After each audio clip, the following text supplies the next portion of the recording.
બનાસકાંઠાના હળાદમાં કાકાએ જાહેરમાં ભત્રીજાનું ઢીમ ઢાળી દીધું। આ ઘટનાથી મૃતક પરિજનોમાં હૈયાફાટ, રુદન અને રોકકળ જોવા મળી હતી। શું આખો ઘટનાક્રમ છે, વિગતે વાત કરીએ। નમસ્કાર, જય માતાજી મિત્રો, હું છું આપનો મધુસૂદન બારોટ। મિત્રો, આપને જણાવવાનું કે આજે એક નવો સ્ટુડિયો ઓપનિંગ કર્યો છે, જેનું નામ છે ઓમ રેકોર્ડિંગ સ્ટુડિયો, જેના આપણા હોનર છે સમીરભાઈ શાહ। જે સ્થળ છે અમદાવાદ પાલડી।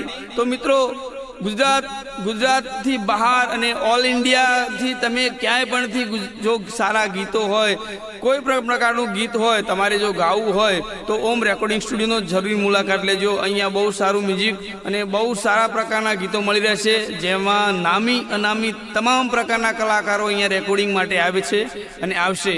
તો જલ્દીથી જેટલું બને એટલું આ ઓમ રેકોર્ડિંગ સ્ટુડિયોનો કોન્ટેક્ટ કરો, પાલડી। દર્શક મિત્રો, સ્કાયનેટ મીડિયામાં આપનું સ્વાગત છે। વાત કરીએ તો બનાસકાંઠાના હળાદ ગામમાં હત્યાનો બનાવ સામે આવ્યો છે, જેમાં જમીન વિવાદમાં સગ્ગા કાકાએ ભત્રીજાને મોતને ઘાટ ઉતારી દીધો। આમાં જે હળાદ ગામના ગોરવાનો મેળો યોજાયો હતો, તેમાં તમામ લોકો છે તે હાજર હતા।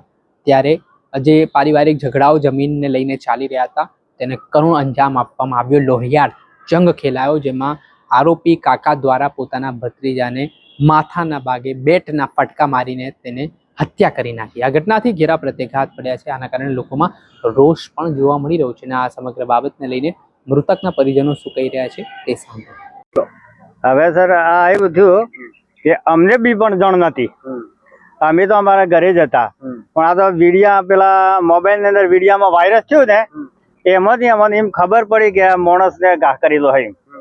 અમને પણ ખબર નથી। અમે આ તો અમારા ભાઈના હાળો હતો, તે ગોર કરવા આવ્યો હતો, મેળામાં આવેલો હતો। તેમાં મેળામાં હવે એનું મર્ડર થઈ ગયું।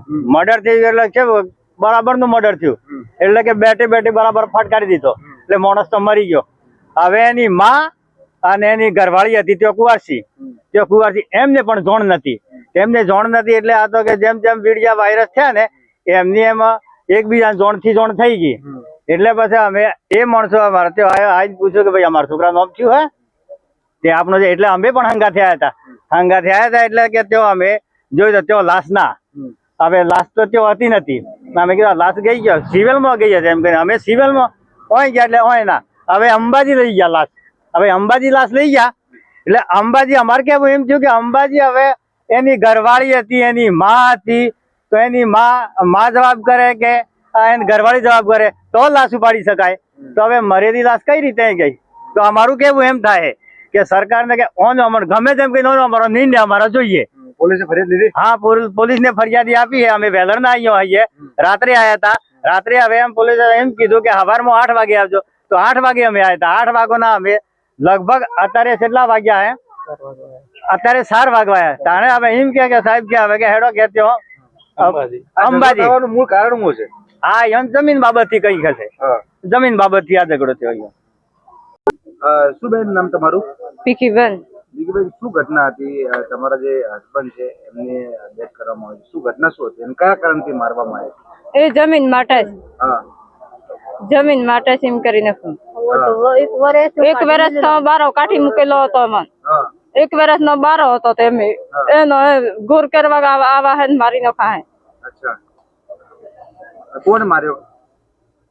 શું લાગે મારવા વાળા તમારે શું થાય? કાકો હારો, કાકા, સગા કાકા થશે? હા, સગા કાકા।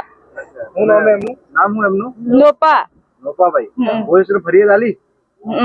ફરિયાદ લીધી પોલીસ સ્ટેશન? હા, લીધી છે। આપણે સાંભળતા મૃતકના પરિવારજનો, તેમનો હૈયાપાટ રુદન જોવા મળ્યું છે અને સાથે જ આ મામલે કડક કાર્યવાહીની માંગ પણ ઉઠી છે। આ મામલે શું કહી રહ્યા છે બનાસકાંઠાના ડીવાયએસપી, તે પણ સાંભળો। ગઈકાલ તારીખ 4/5/2026ના બપોરના 3:30 વાગ્યાના સુમારે હળાદ પોલીસ વિસ્તારમાં આવેલ નવાવાસ કાડ ગામે એક ખૂનનો બનાવ બનવા પામેલ છે। આ બનાવની વિગત એવી છે કે આરોપી હળાદના તોરણિયા ગામના રહેવાસી હોય આરોપી નોપાભાઈ તરાલે પોતાના ભત્રીજાને ખેતીની જમીન બાબતે જે વિવાદ ચાલતો હોય એનું મન દુઃખ રાખી એની સાથે ઝઘડો કરી અને લાકડાના બેટ વડે ફટકા મારી અને એના ભત્રીજા કરણભાઈ તરાલને ગંભીર ઇજાઓ પહોંચાડતા તરલભાઈને અંબાજી હોસ્પિટલે સારવાર માટે લઈ ગયેલો, જ્યાં તે સારવાર દરમિયાન મરણ ગયેલ છે અને આ બાબતે ખૂનનો ગુનો નોંધી અને હળાદ પીઆઈ તપાસ કરી રહ્યા છે. આપણે સાંભળ્યા હતા બનાસકાંઠાના ડીવાયએસપી, તેમના મામલે નિવેદન આપ્યું છે અને જે આખો ઘટનાક્રમ બન્યો છે તે મામલાને લઈને પોલીસે તપાસના ધમધમાટની શરૂઆત કરી છે. જ્યાં સમગ્ર બનાવમાં હત્યાનો બનાવ જે છે તે યુવાનનો સામે આવ્યો છે, તેના કારણે ઘેરા પ્રત્યાઘાત પડ્યા છે.